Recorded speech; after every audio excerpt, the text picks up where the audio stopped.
హైడ్రా చిత్తశుద్దితో పనిచేయడం లేదన్నారు BJP MLA Payal Shankar. బడాబాబుల దగ్గరికి హైడ్రా ఎందుకు వెళ్లడం లేదని ప్రశ్నించారు.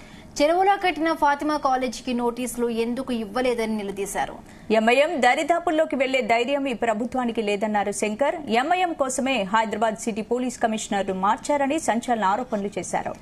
సిపిలానే హైడ్రా కమిషనర్ ను మారుస్తారేమోనని పాయల్ శంకర్ అన్నారు. పరిశీలిస్తున్నాం. ఎంఐఎంకు సంబంధించినటువంటి ఫాతిమా కాలేజ్ నడి చెరువులో కడితే హైడ్రా అధికారి ఏం మాట్లాడతాడు?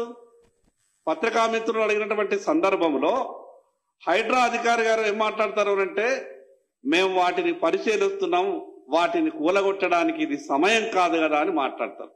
అసలు నిజంగా వాళ్లకు నోటీసులైనా ఇచ్చిండ్రా అని రాష్ట్ర ప్రజలకు ఈరోజు అనుమానం ఉన్నది.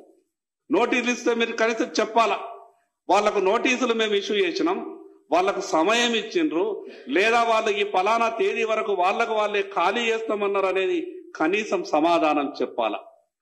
ఈరోజు క్లియర్ గా కనిపిస్తా ఉన్నది, చెరువు మధ్యలో ఇంత పెద్ద కాలేజీని కడితే ఈ ప్రభుత్వం ఏం చేస్తున్నట్టు అంటే, ఇక్కడ ఎంఐఎం పార్టీ నడి చెరువుల కట్టిన 10 ఎకరాలని కబ్జా చేసిన వాళ్ళ దరిదాపులకు పోయేటటువంటి ధైర్యం ఈ ప్రభుత్వానికి లేదా? ఎంఐఎంకు సంబంధించినటువంటి